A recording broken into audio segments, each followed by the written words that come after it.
Hema's cooking channel ಕಡೆಯಿಂದ ಎಲ್ರಿಗೂ ನಮಸ್ಕಾರ.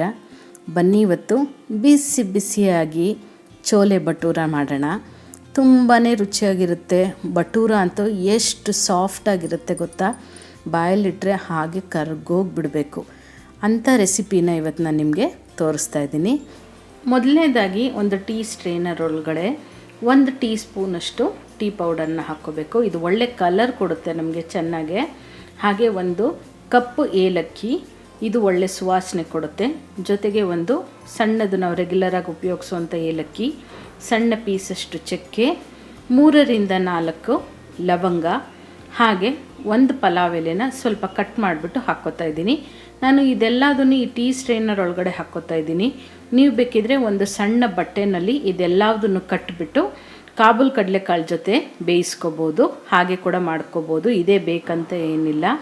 ಈ ಎಲ್ಲದನ್ನು ನಾವು ಕಡಲೆಕಾಳು ಜೊತೆಗೆ ಬೇಯಿಸ್ಕೊಳ್ಳೋದ್ರಿಂದ ಅದರದ್ದೇ ಆದ ಒಂದು ಒಳ್ಳೆ ಸುವಾಸನೆ ಹಾಗೆ ಕಲರ್ ಕೊಡುತ್ತೆ. ಕಾಬೂಲ್ ಕಡಲೆಕಾಳನ್ನ ನಾನು ಸುಮಾರು ಒಂದು 7ರಿಂದ 8 ಗಂಟೆಯಷ್ಟು ನೆನೆಸಿ ಇಟ್ಕೊಂಡಿದ್ದೀನಿ. ಈಗ ಇದಕ್ಕೆ ನಾವೇನು ರೆಡಿ ಮಾಡ್ಕೊಂಡಿದ್ವಿ ಚಕ್ಕೆ ಲವಂಗದ್ದೆಲ್ಲ ಅದನ್ನು ಇಟ್ಕೋಬೇಕು. ಇದ್ರ ಜೊತೆಗೆ ರುಚಿಗೆ ತಕ್ಕಷ್ಟು ಉಪ್ಪನ್ನು ಹಾಕ್ಕೊಂಡಾಗ ಕಡಲೆಕಾಳಿಗೆಲ್ಲ ಚೆನ್ನಾಗಿ ಉಪ್ಪಿಡ್ದಿರುತ್ತೆ. ಹಾಗೆ ಕಡಲೆಕಾಳು ಚೆನ್ನಾಗಿ ಸಾಫ್ಟಾಗಿ ಬೇಯಬೇಕು ಅಂದರೆ 1/4 ಸ್ಪೂನಷ್ಟು ಅಡುಗೆ ಸೋಡಾನ ಹಾಕ್ಕೋಬೇಕು. ಅಡುಗೆ ಸೋಡಾನ ಹಾಕ್ಕೊಂಡು ಕಡಲೆಕಾಳು ಬೇಯುವಷ್ಟು ಮಾತ್ರ, ಅಂದರೆ 1 ಗ್ಲಾಸಷ್ಟು ನೀರನ್ನು ಹಾಕ್ಕೊಂಡು ಇದನ್ನು ಸುಮಾರು 5ರಿಂದ 6 ವಿಸಿಲಷ್ಟು ಕೂಗಿಸ್ಕೋಬೇಕಾಗತ್ತೆ. ಕಡಲೆಕಾಳು ಚೆನ್ನಾಗಿ ಬೆಂದಿದ್ದಾಗ ಮಾತ್ರ ನಿಮಗೆ ನಾವು ಮಾಡೋ ಅಂಥ ಈ ಚೆನ್ನಾಗಿ ಟೇಸ್ಟಾಗಿ ಬರೋದು. ಈಗ ಈ ಕಡಲೆಕಾಳನ್ನು ಕೂಗೋಕ್ಕೆ ಅಂದರೆ ಬೇಯಿಸೋಕ್ಕೆ ಇಟ್ಕೊಳ್ಳೋಣ. ಅಷ್ಟರಲ್ಲಿ ನಾವು ಹಿಟ್ಟನ್ನು ಕಲಿಸ್ಕೊಂಡು ಬಿಡ್ಬೋದು. ಇದಕ್ಕೆ ನಾನಿಲ್ಲಿ 1 ಕಪ್ಪಷ್ಟು ಮೈದಾಗೆ 1/4 ಕಪ್ಪಷ್ಟು ರವೆನ ತೊಗೊಂಡಿದ್ದೀನಿ. ಚಿರೋಟಿ ರವೆ ಆದರೂ ತೊಗೋಬೋದು ಅಥವಾ ಉಪ್ಪಿಟ್ಟಿನ ರವೆ ಆದರೂ ತೊಗೋಬೋದು. ಮೊದಲನೇದಾಗಿ ರವೆನ ನಾವು ಒಂದು 15 ನಿಮಿಷಗಳ ಕಾಲ ನೆನೆಸಿ ಇಟ್ಕೋಬೇಕಾಗತ್ತೆ. ರವೆ ನೆಂದ ಮೇಲೆ ನಾವು ಮೈದಾ ಜೊತೆಗೆ ಮಿಕ್ಸ್ ಮಾಡ್ಕೋಬೇಕು. 1 ಕಪ್ಪಷ್ಟು ಮೈದಾ ಹಿಟ್ಟನ್ನು ನಾನಿಲ್ಲಿ ತೊಗೊಂಡಿದ್ದೀನಿ. ಈಗ ಮೈದಾ ಹಿಟ್ಟಿಗೆ ಉಳಿದ ಪದಾರ್ಥಗಳನ್ನ ಸೇರಿಸ್ಕೊಳ್ಳೋಣ. ಮೈದಾ ಹಿಟ್ಟು ಜೊತೆಗೆ 1 ಟೀ ಸ್ಪೂನಷ್ಟು ಸಕ್ಕರೆ ಹಾಕ್ಕೋಬೇಕು. ಹಾಗೆ ರುಚಿಗೆ ತಕ್ಕಷ್ಟು ಉಪ್ಪನ್ನು ಸೇರಿಸ್ಕೋಬೇಕು. ಈ ಸಕ್ಕರೆ ಹಾಕೋದ್ರಿಂದ ಒಳ್ಳೆ ಟೇಸ್ಟ್ ಕೊಡುತ್ತೆ. ಹಾಗೆ ಫರ್ಮೆಂಟೇಷನ್ಗೂ ಕೂಡ ತುಂಬ ಹೆಲ್ಪ್ ಆಗುತ್ತೆ. 1/2 ಸ್ಪೂನಷ್ಟು ಬೇಕಿಂಗ್ ಪೌಡರ್, ಅಂದರೆ ನಾವು ಕೇಕ್ಗೆಲ್ಲ ಉಪಯೋಗಿಸ್ತೀವಲ್ಲ ಆ ಬೇಕಿಂಗ್ ಪೌಡರು, 1/4 ಸ್ಪೂನಷ್ಟು ಬೇಕಿಂಗ್ ಸೋಡಾ ಅಂದರೆ ಅಡುಗೆ ಸೋಡಾನ ಹಾಕ್ಕೊಂಡು ಮೊದಲು ಈ ಹಿಟ್ಟು ಜೊತೆಗೆ ಇದೆಲ್ಲದನ್ನು ಮಿಕ್ಸ್ ಆಗೋ ರೀತಿ ಚೆನ್ನಾಗಿ ಕಲಿಸ್ಕೋಬೇಕು. ನಾವು ಭಟೂರಾಗೆ ಬೇಕಿಂಗ್ ಸೋಡಾ ಬೇಕಿಂಗ್ ಪೌಡರ್ ಎಲ್ಲ ಹಾಕೋದ್ರಿಂದ ಅದು ನಿಮಗೆ ತುಂಬ ಸಾಫ್ಟಾಗಿ ಬರುತ್ತೆ. ಹಾಗೆ 1/2 ಕಪ್ಪಷ್ಟು ಅಂದರೆ 50 ml ಅಷ್ಟು ಮೊಸರನ್ನು ಕೂಡ ಸೇರಿಸ್ಕೋಬೇಕು. ಮೊಸರು ಹಾಕೋದ್ರಿಂದ ಫರ್ಮೆಂಟೇಷನ್ಗೂ ಉಪಯೋಗ ಆಗುತ್ತೆ. ಹಾಗೆ ಭಟೂರ ನಿಮಗೆ ಸಾಫ್ಟಾಗಿ ಬರೋಕ್ಕೆ ಕೂಡ ಉಪಯೋಗ ಆಗುತ್ತೆ. ಈಗ ನಾವೇನು ನೆನೆಸಿಟ್ಕೊಂಡಿದ್ವಿ ರವೆ, ಅದನ್ನು ಕೂಡ ಇದ್ರ ಜೊತೆಗೇನೆ ಸೇರಿಸ್ಕೊಂಡು ಮೊದಲು ಇದೆಲ್ಲದನ್ನು ಚೆನ್ನಾಗಿ ಒಂದಕ್ಕೊಂದು ಹೊಂದ್ಕೊಳ್ಳೋ ರೀತಿ ಕಲಿಸ್ಕೋಬೇಕಾಗತ್ತೆ. ನಂತರ ನೋಡಿಕೊಂಡು ನಾವಿದಕ್ಕೆ ನೀರನ್ನು ಹಾಕ್ಕೊಂಡು ಹದ ನೋಡಿಕೊಂಡು ಹಿಟ್ಟನ್ನು ರೆಡಿ ಮಾಡ್ಕೋಬೇಕು. ಅದಕ್ಕೂ ಮುಂಚೆ ನಾವು ಹಾಕಿರೋವಂಥ ರವೆ ಮೊಸರು ಎಲ್ಲ ಮೈದಾ ಜೊತೆ ಮಿಕ್ಸ್ ಆಗೋ ರೀತಿ ಚೆನ್ನಾಗಿ ಕಲಿಸ್ಕೋಬೇಕು. ಈಗ ಇದನ್ನು ನಾವು ಪೂರಿ ಎಲ್ಲ ಹೇಗೆ ಮಾಡ್ಕೋತೀವಿ ನೋಡಿ, ಆ ಹದಕ್ಕೆ ಸ್ವಲ್ಪನೇ ನೀರನ್ನು ಹಾಕ್ಕೊಂಡು ಚೆನ್ನಾಗಿ ನಾವು ಹಿಟ್ಟನ್ನು ಕಲಿಸ್ಕೋಬೇಕಾಗತ್ತೆ. ಈ ಭಟೂರದಲ್ಲಿ ಮುಖ್ಯವಾಗಿ ಏನಂದರೆ, ನಾವು ಈ ಹಿಟ್ಟನ್ನು ನಾವೇನು ಕಲಿಸ್ಕೋತಾ ಇದ್ದೀವಿ ಅದನ್ನು ಎಷ್ಟು ಚೆನ್ನಾಗಿ ನಾದ್ಕೋತೀವೋ ಅಷ್ಟು ಸಾಫ್ಟಾಗಿ ನಿಮಗೆ ಭಟೂರ ಬರುತ್ತೆ. ಹಿಟ್ಟೆಲ್ಲ ಕಲಿಸ್ಕೊಂಡಾದ್ಮೇಲೆ ಮಿನಿಮಮ್ ಒಂದು 5ರಿಂದ 7 ನಿಮಿಷ ಆದರೂ ಇದನ್ನು ನೀವು ಚೆನ್ನಾಗಿ ನಾದ್ಕೋಬೇಕಾಗತ್ತೆ. ನಾದದಷ್ಟು ಮೈದಾ ಮತ್ತು ರವೆ ಎಲ್ಲ ಮಿಕ್ಸ್ ಆಗಿ ನಿಮಗೆ ಒಳ್ಳೆ ಹದ ಬರುತ್ತೆ. ಸ್ವಲ್ಪ ಒಂದು 5ರಿಂದ 7 ನಿಮಿಷ ನಾದ್ಕೊಂಡಾದಮೇಲೆ ಇದಕ್ಕೆ 1ರಿಂದ 2 ಟೀ ಸ್ಪೂನಷ್ಟು ಎಣ್ಣೆನ ಹಾಕ್ಕೊಂಡು ಎಣ್ಣೆ ಜೊತೆಗೂ ಕೂಡ ಇನ್ನೂ ಒಂದು 2-3 ನಿಮಿಷ ನಾದ್ಕೋಬೇಕು. ಈಗ ನಾದೋದಕ್ಕೆ ಕಷ್ಟ ಆಗುತ್ತೆ ಅಂದರೆ ಈ ರೀತಿ ಎತ್ತೆತ್ತು ಹಾಕಿ ಕೂಡ ನೀವು ಚೆನ್ನಾಗಿ ನಾದ್ಕೋಬೋದು. ಈಗ ಒಂದು 5 ನಿಮಿಷ ಆಗಿದೆ. ಇದಕ್ಕೆ ನಾನಿಲ್ಲಿ ಸುಮಾರು 1 ಟೀ ಸ್ಪೂನಷ್ಟು ಎಣ್ಣೆನ ಹಾಕ್ಕೊತಾ ಇದ್ದೀನಿ. ಎಣ್ಣೆನ ಹಾಕ್ಕೊಂಡು ಕೂಡ ಒಂದು 2 ನಿಮಿಷ ಚೆನ್ನಾಗಿ ನಾದ್ಕೊಳ್ಳೋಣ. ಇದು ಇನ್ಸ್ಟೆಂಟ್ ಭಟೂರ ಆಗಿರೋದ್ರಿಂದ ನೀವು ಒಂದು ಅರ್ಧ ಗಂಟೆ ಇದನ್ನು ನೆನೆಸಿಟ್ಕೊಂಡು ಕೂಡ ನೀವು ಇಮಿಡಿಯೇಟ್ ಮಾಡ್ಕೊಂಡು ಬಿಡ್ಬೋದು. ಬೇಕಿಂಗ್ ಪೌಡರ್ ಎಲ್ಲ ಹಾಕಿರೋದ್ರಿಂದ. ಬೇಕಿಂಗ್ ಪೌಡರ್ ಇಲ್ಲ ಅಂತಂದರೆ ಬರೀ ಬೇಕಿಂಗ್ ಸೋಡಾ ಅಂದರೆ ಅಡುಗೆ ಸೋಡಾ ಕೂಡ ಹಾಕಿ ನೀವು ಮಾಡ್ಕೋಬೋದು. ಆಗ ಇನ್ನೂ ಒಂದು ಸ್ವಲ್ಪ ಹೊತ್ತು ಹೆಚ್ಚಿಗೆ ನೀವು ನೆನೆಸ್ಕೋಬೇಕಾಗತ್ತೆ. ಅಂದರೆ ಸುಮಾರು ಒಂದು 2 ಗಂಟೆಗಳ ಕಾಲ ಹಿಟ್ಟನ್ನು ಮುಂಚೆನೇ ಕಲಸಿ ರೆಡಿ ಮಾಡಿ ಇಟ್ಕೋಬೇಕು. ಈಗ ಹಿಟ್ಟೆಲ್ಲ ನಾದಿದ್ದಾಗಿದೆ ನೋಡಿ, ಎಷ್ಟು ಚೆನ್ನಾಗಾಗಿದೆ. ಟೆಕ್ಸ್ಚರ್ ನೋಡಿದ್ರೆ ನಿಮಗೆ ಗೊತ್ತಾಗ್ತಾ ಇದೆ. ಇದಕ್ಕೆ ಒಂದು ಸ್ವಲ್ಪ ಎಣ್ಣೆನ ಸವರ್ಬಿಟ್ಟು ಒಂದು ಅರ್ಧ ಗಂಟೆ ಇದನ್ನು ನೆನೆಯೋದಕ್ಕೆ ಬಿಟ್ಬಿಡೋಣ. ಅರ್ಧ ಗಂಟೆ ನೆನೆಯೋಷ್ಟರಲ್ಲಿ ನಾವು ಏನು ಚೋಲೆ ಮಸಾಲ ಇದೆ ಅದನ್ನು ರೆಡಿ ಮಾಡ್ಕೊಂಡು ಬಿಡೋಣ. ಈಗ ಇದನ್ನು ಒಣಗದೇ ಇರೋ ಥರ ಒಂದು ತಟ್ಟೆ ಅಥವಾ ಒಂದು ಬಟ್ಲು ಅಥವಾ ಒದ್ದೆ ಬಟ್ಟೆ ಏನಾದರೂ ಮುಚ್ಚಿಬಿಟ್ಟು ಸೈಡಿಗೆ ಇಟ್ಕೊಳ್ಳೋಣ. ನೋಡಿ, ಅಷ್ಟೊತ್ತಿಗೆ ಕಡಲೆಕಾಳು ಕೂಡ ಚೆನ್ನಾಗಿ ನೆಂದಿದೆ. ಈಗ ನಾವೇನು ಟೀ ಪೌಡರು ಎಲ್ಲ ಹಾಕಿದ್ವಿ ಈ ಟೀ ಸ್ಟ್ರೈನನ್ನು ಅದನ್ನು ತೆಗೆದುಬಿಡೋಣ. ಈ ಟೀ ಪೌಡರ್ದು ಡಿಕಾಕ್ಷನ್ದು ಕಲ್ಲರು ನೋಡಿ ಎಷ್ಟು ಚೆನ್ನಾಗಿ ಕಾಬೂಲ್ ಕಡಲೆಕಾಳಿಗೆ ಬಿಟ್ಟಿದೆ. ಹಾಗೆ ಕಾಬೂಲ್ ಕಡಲೆಕಾಳು ಕೂಡ ನೀವು ನೋಡ್ತಾ ಇರ್ಬೋದು ಎಷ್ಟು ಸಾಫ್ಟಾಗಿ ಬೆಂದಿದೆ. ಈ ರೀತಿ ಬೆಂದಾಗ ಮಾತ್ರ ನಿಮಗೆ ಚೋಲೆದು ಒಳ್ಳೆ ಟೇಸ್ಟ್ ಬರೋದು. ಈಗ ಒಂದು ಬಾಣಲಿನ ಬಿಸಿಗಿಟ್ಟು ಅದಕ್ಕೆ ಸುಮಾರು 2 ಟೇಬಲ್ ಸ್ಪೂನಷ್ಟು ಎಣ್ಣೆ ಹಾಕ್ಕೋಬೇಕು. ಎಣ್ಣೆ ಕಾದ್ಮೇಲೆ ನಾನಿಲ್ಲಿ 2 ಈರುಳ್ಳಿನ ನುಣ್ಣಗೆ ರುಬ್ಬಿಟ್ಟು ಪೇಸ್ಟ್ ಮಾಡಿ ತೊಗೋತಾ ಇದ್ದೀನಿ. ಪೇಸ್ಟ್ ಎಲ್ಲ ಹಾಕೋದ್ರಿಂದ ನಿಮಗೆ ಗ್ರೇವಿಯ ಕನ್ಸಿಸ್ಟೆನ್ಸಿ ಚೆನ್ನಾಗಿರುತ್ತೆ.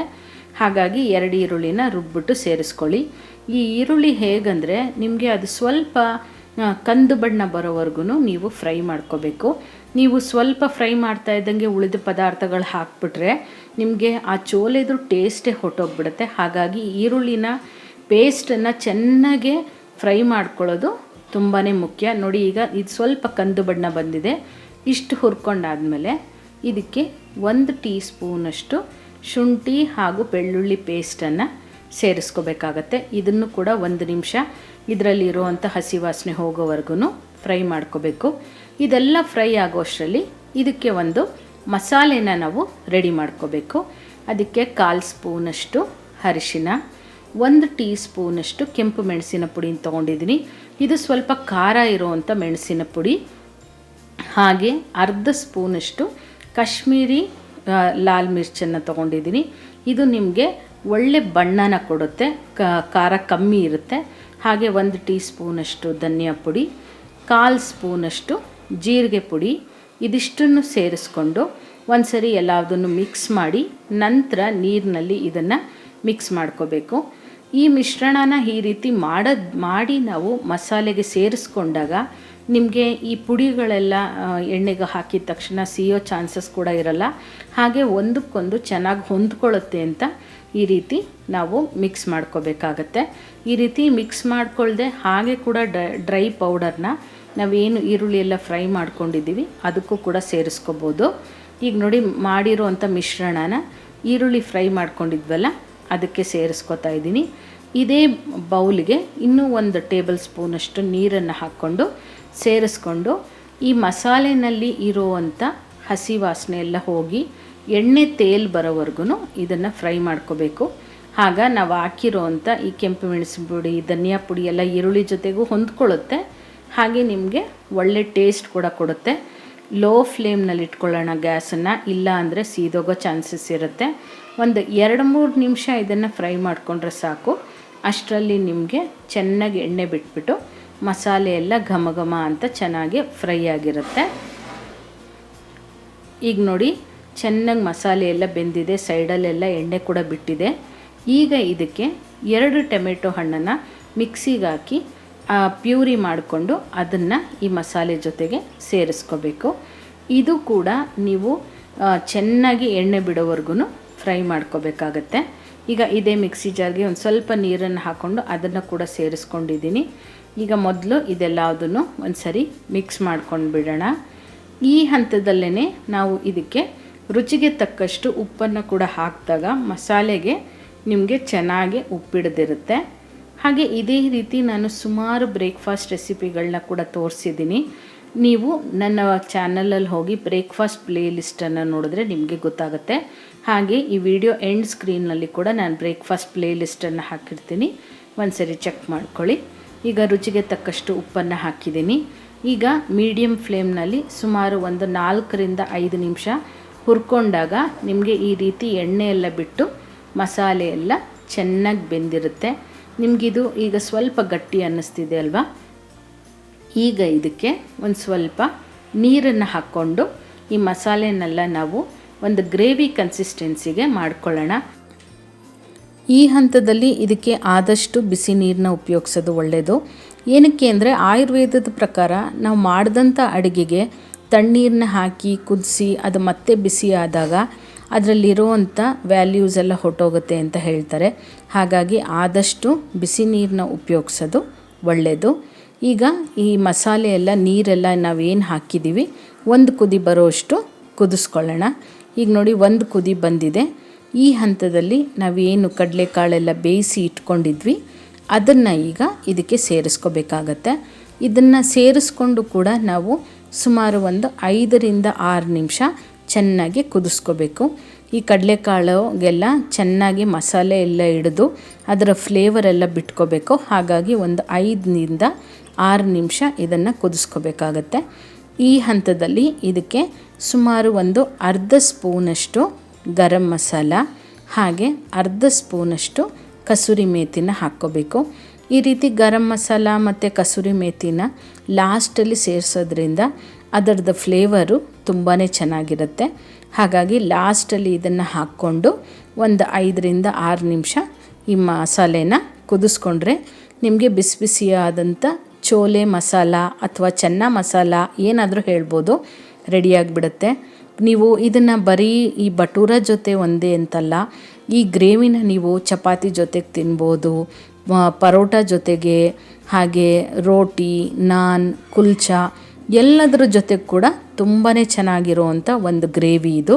ಲಾಸ್ಟಲ್ಲಿ ಸ್ವಲ್ಪ ಕೊತ್ತಂಬರಿ ಸೊಪ್ಪು ಹಾಕ್ಕೊಂಡ್ರೆ ನಿಮಗೆ ಬಿಸಿ ಬಿಸಿಯಾದಂಥ ಚೋಲೆ ಮಸಾಲ ರೆಡಿಯಾಗಿಬಿಡುತ್ತೆ. ಇನ್ನೇನು ಚೋಲೆ ಅಂತೂ ರೆಡಿ ಆಯಿತು. ಈಗ ಭಟೂರ ಮಾಡ್ಕೊಳ್ಳೋಣ. ನೋಡಿ ಅಷ್ಟೊತ್ತಿಗೆ ಒಂದು ಅರ್ಧ ಗಂಟೆ ಆಗಿದೆ. ಹಿಟ್ಟೆಲ್ಲ ಚೆನ್ನಾಗಿ ನೆಂದು ಎಷ್ಟು ಚೆನ್ನಾಗಾಗಿದೆ, ನೀವು ಟೆಕ್ಸ್ಚರ್ ನೋಡ್ತಾ ಇದ್ದರೆ. ಈಗ ಇದನ್ನು ಮತ್ತೆ ಒಂದು 2-3 ನಿಮಿಷದಷ್ಟು ಇದನ್ನು ಚೆನ್ನಾಗಿ ನಾದ್ಕೊಂಡು ಬಿಡೋಣ. ಇದೆಲ್ಲ ನಾದಿದ್ದಾದಮೇಲೆ ನೀವು ನೋಡ್ಕೊಳ್ಳಿ, ನಿಮಗೆ ಯಾವ ಸೈಜಿಗೆ ಬೇಕೋ ಆ ಸೈಜ್ಗೆ ನೀವು ಭಟೂರನ ಲಟ್ಟಿಸ್ಕೋಬೋದು. ಸಾಮಾನ್ಯವಾಗಿ ಹೋಟೆಲಲ್ಲಿ ಸಿಗುವಂಥ ಭಟೂರ ತುಂಬಾ ದೊಡ್ಡದಾಗಿರುತ್ತೆ. ದೊಡ್ಡ ಬಾಣಲಿನಲ್ಲಿ ಇಟ್ಬಿಟ್ಟು ದೊಡ್ಡದಾಗಿ ಅಂದರೆ ಒಂದು ದೋಸೆ ಅಷ್ಟಗಲ ನೀವು ಅವರು ಭಟೂರನ ಮಾಡಿರ್ತಾರೆ. ಆ ರೀತಿ ಕೂಡ ನೀವು ಮಾಡ್ಕೋಬೋದು. ಇಲ್ಲ ಅಂದರೆ ನಿಮ್ಮ ಅನುಕೂಲಕ್ಕೆ ಹೇಗೆ ಬೇಕೋ ಹಾಗೆ ನೀವು ಭಟೂರ ಸೈಜನ್ನು ನೋಡಿ ಮಾಡ್ಕೋಬೋದು. ಪೂರಿ ಸೈಜ್ ಆದರೂ ಮಾಡ್ಕೋಬೋದು ಅಥವಾ ಅದಕ್ಕಿಂತ ದೊಡ್ಡದಾಗಿ ಕೂಡ ಮಾಡ್ಕೋಬೋದು. ಭಟೂರದು ಸೈಜ್ ಮ್ಯಾಟ್ರ್ ಆಗಲ್ಲ, ರುಚಿ ಮ್ಯಾಟರ್ ಆಗುತ್ತಲ್ವ. ಹಾಗಾಗಿ ನಾವು ಮಾಡೋವಂಥ ಭಟೂರ ಕ್ರಮ ಸರಿಯಾಗಿದ್ದರೆ ಸೈಜ್ ಹೇಗಿದ್ರೆ ಅಲ್ವಾ, ಅದಂತೂ ಮುಖ್ಯನೇ ಆಗಲ್ಲ ಅಂತ ಅನ್ಕೋತೀನಿ. ಈಗ ನಾನು ಒಂದು ಪೂರಿ ಸೈಜ್ಗಿಂತ ಒಂದು ಸ್ವಲ್ಪ ದೊಡ್ಡದಾಗಿ ಇದನ್ನು ಲಟ್ಟಿಸ್ಕೊಂಡಿದ್ದೀನಿ. ಈಗ ಇದನ್ನು ಕಾದಿರೋವಂಥ ಎಣ್ಣೆಯಲ್ಲಿ ಪೂರಿ ರೀತಿಯೇ ಕರ್ಕೋಬೇಕಾಗತ್ತೆ. ಈ ಪೂರಿ ಆಗಲಿ ಭಟೂರ ಆಗಲಿ ಯಾವುದೇ ಆದ್ರೂ ಸ್ವಲ್ಪ ಎಣ್ಣೆ ಚೆನ್ನಾಗಿ ಕಾದಿದ್ದಾಗ ಹಾಕಿದ್ರೆ ಮಾತ್ರ ನಿಮಗೆ ಅದು ಚೆನ್ನಾಗಿ ಉಬ್ಬಿ ಬಂದು ನಿಮಗೆ ಭಟೂರ ಚೆನ್ನಾಗಾಗತ್ತೆ. ನೋಡಿ, ನಾವು ಚೆನ್ನಾಗಿ ನಾದ್ಕೊಂಡಿದ್ದರಿಂದ ಹಾಗೆ ಒಂದು ಅರ್ಧ ಗಂಟೆ ನೆನೆಸಿದ್ರಿಂದ ಎಷ್ಟು ಚೆನ್ನಾಗಿ ಭಟೂರ ಉಬ್ಬು ಬಂದಿದೆ ಅಲ್ವಾ. ನೋಡ್ತಾ ಇದ್ದರೆ ಹಾಗೆ ತಿನ್ನಬೇಕು ಅಂತ ಅನ್ನಿಸ್ತಿದೆ. ಒಂದು 2 ಭಟೂರ ತಿನ್ನೋಷ್ಟರಲ್ಲೇ ಸಾಕಾಗ್ಬಿಡುತ್ತೆ. ಅಷ್ಟು ಸಾಫ್ಟಾಗಿ ರುಚಿಯಾಗಿ ಚೆನ್ನಾಗಿರುತ್ತೆ. ಇವತ್ತು ನಾನು ತೋರಿಸಿರೋವಂಥ ಈ ವಿಧಾನನ ನೀವು ಮನೆಯಲ್ಲಿ ಟ್ರೈ ಮಾಡಿ ಹೇಗೆ ಬಂತು ಅಂತ ನನಗೆ ಕಮೆಂಟ್ ಮೂಲಕ ತಿಳಿಸ್ತೀರಾ ಅಲ್ವಾ. ಹಾಗೆಯೇ ನಿಮಗೆ ಇದೇ ರೀತಿ ಬೇರೆ ಯಾವುದಾದ್ರೂ ರೆಸಿಪೀಸ್ ಬೇಕಿದ್ರೆ ಖಂಡಿತ ನನಗೆ ಕಮೆಂಟ್ ಮೂಲಕ ತಿಳಿಸಿ. ಮತ್ತಷ್ಟು ಈಸಿಯಾದಂಥ ರೆಸಿಪೀಸ್ಗಾಗಿ ಹಾಗೆ ಟಿಪ್ಸ್ಗಾಗಿ ಹೇಮಾಸ್ ಕುಕಿಂಗ್ ಚಾನಲ್ನ ಮರೀದೆ ಸಬ್ಸ್ಕ್ರೈಬ್ ಮಾಡ್ಕೊಳ್ಳಿ. Thank you.